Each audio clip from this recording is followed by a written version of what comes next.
लावखार ओंखाम जाग्राफोरनि थाखाय मोनसे गोजोनथाव खौरां दिनै आइफवालि लावखार ओंखाम जाग्रा थावनिखौ बेखेवबाय।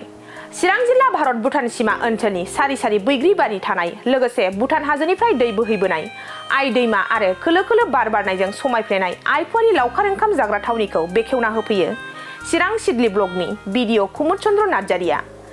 बेखेवगिरि आलासि महरै खौरांगिरिफोरनि सोंथियाव ओरैबायदि फोरमायो बिथां बिडिअ कुमुद चन्द्र नार्जारिया।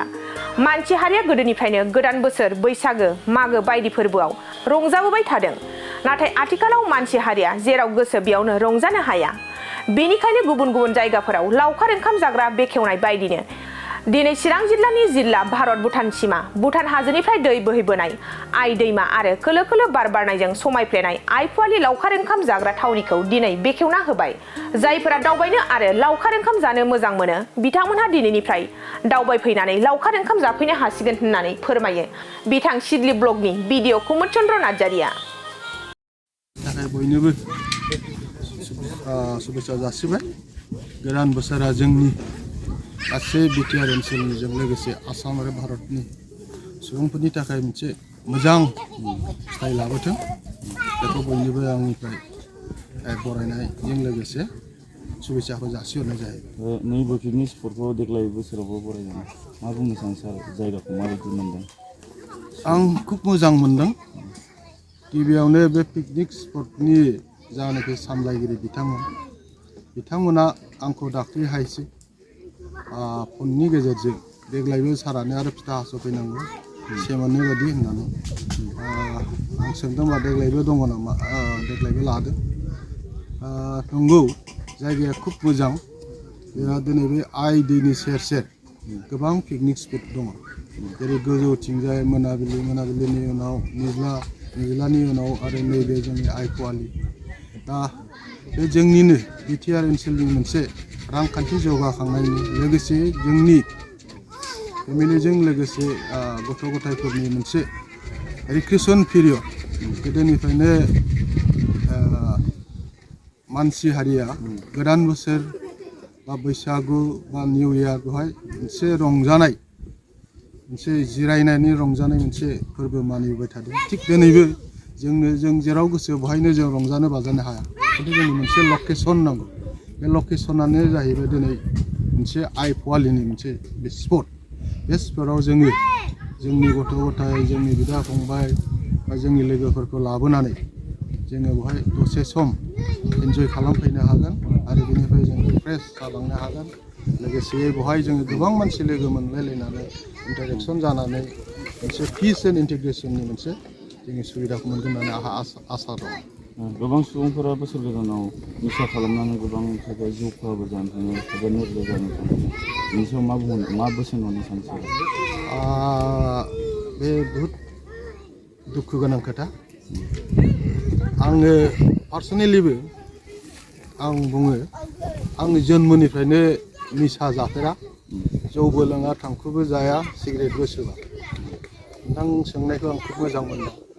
आं सासे बेनिनो एकदम उल्था मानसि हिसाबै आङो खावलायगोन, बे बुस्थुआ खुब गाज्रि।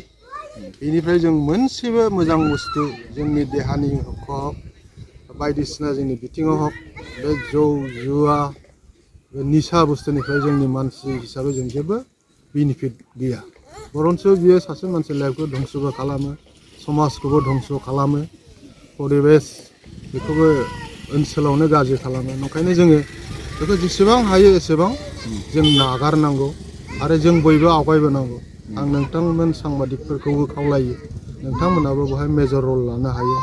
जे निसा बा बे गाज्रि सोबनाय लोंनाय बेफोरनिफ्राय जोङो जेसेबां हागौ जोंनि जाखांबोनाय गथ'फोरखौ जोङो माबोरैहाय गोजानाव लाखिनांगौ बेखौ नोंथांमोनाबो निस्सय खावलायगोन। आरो आङो दिनै बे गोदान बोसोर 2024आव आगोल जि जालांबाय जाखांनायखौ जों लाबोफिननो हाया। 2024निफ्राय जों समायनानै बेनो जोङो 2024निफ्राय आरो बिदै निसा बुस्थुआव जोङो आखाइ होआ होननानै आरो आं बेखौनो रायजो राजा गासैखौबो खावलायो। 2024निफ्राय जोङो बयबो जेन' बे निसा बुस्थुनिफ्राय जों गोजानाव थानो हायो। धन्यबाद। दिनै जोङो नोंथांमोननि मिडियानिफ्राय जों फोरमायनो सानो जोंनि बे आइफवालि पिकनिक स्पटआव जों सुबिदा होनाय जादों माने बेयाव फैनानै दैनि थाखायबो जों सुबिदा खालामनाय जादों दंखल आरो पेसाब लेट्रिननि थाखायबो जों बेबस्था खालामनाय जादों आरो माखासे बे जायगायाव फैनायनि थाखाय लामानि थाखायबो जों लामाखौ जों थिग खालामना होनाय जादों लामानि थाखायबो प्रब्लेम गैया आरो बेजों लोगोसे गासैबो बे पिकनिक स्पटआव माने जाखिनि दखान सखानबो दङ आरो जाखिनि माने नांगौ रोखोम रंजानायबो खालामनो हागोन ओमफ्राय बे रंजानायजों लोगोसे माने गासिबो माने मानसिफ्रानो माने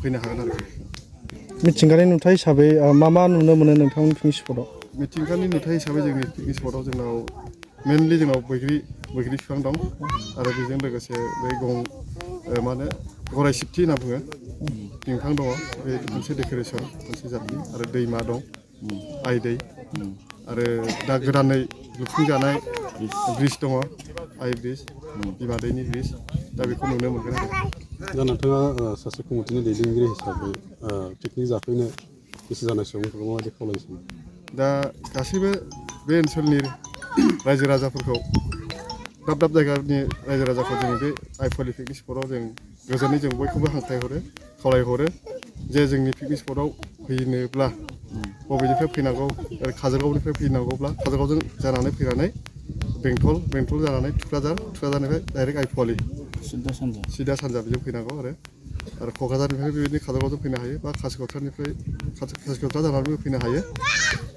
ओमफ्राय बयबो फैनानै जाफै गोजोनै जोंबो कमिटिनिफ्राय नांगौ रोखोम हेफाजाब होनाय जागोन आरो नोंथांमोननो আহিয়া বহুত ভাল লাগিছে পৰিৱেশটো ভাল লাগিছে বহুত চাফ চিকুণ আছে বহুত মেইনটেনেন্সটো ভাল আছে আৰু জায়গাটোৰ এড্ৰেছটো হ'ল আইপোৱালি পিকনিক স্পট নতুন এটা ব্ৰিজ হৈ আছে ব্ৰিজৰ সন্মুখত আৰু সকলো ৰাইজক আহিবৰ কাৰণে অনুৰোধ কৰা হ'ল কি চাব কৈছে নদী আছে দলং হৈ আছে নতুন দলং হৈ আছে জায়গা পিকনিক প্লেচটো ভাল আছে ধুনীয়া জায়গা আছে পানীৰ কোনো অসুবিধা নাই লেট্ৰিন বাথৰুম সব সুবিধা আছে আপোনালোকে সকলো আহি ইয়াত উপভোগ কৰিব পাৰিব মই ঢালিগাঁৱৰ পৰা আহিছোঁ আহি ভাল পাইছোঁ পিকনিক খাই আছোঁ কিমান জন আহিছে আপোনালোকে আমি মোটামুটি 10-12 জন আহিছোঁ কি খাব এতিয়া বনাই আছে নতুন মুৰ্গী লোকেল মুৰ্গী মাছ আছে এইবিলাকে খাম আৰু এৰিয়াৰ মানুহবিলাক আপুনি কেনেকুৱা লাগিছে মনটো বহুত ভাল লাগিছে পৰিৱেশটো ভাল আছে জায়গাটো ভাল আছে এইখিনি আৰু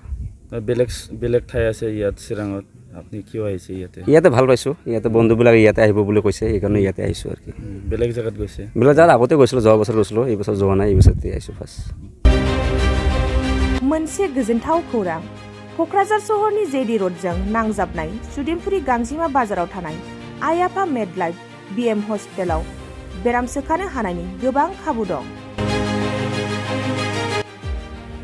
आइ आफा मेड लाइफ बिएम हस्पिटालनि फेसिलिटिफोरानो जाबाय medical laboratory pharmacy paediatrics medicine gynaecology dental urology dental x-ray play area x-ray sonography OT ICU NICU एबा पीआईसीयू आरो आइ आफा मेड लाइफ बिएम हस्पिटाला 24 घन्टा जेब्लाबो खुलायै थागोन लांलाय लाबोलायनि एम्बुलेन्सआबो मोजाङै सार्भिस थागोन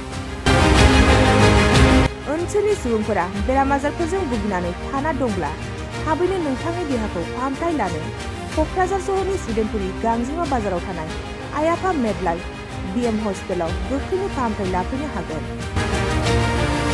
आबुङै मिथिनो थाखाय 9101655430 एबा 8822688026 जानबुं नम्बराव खौरां लाहरनो हागोन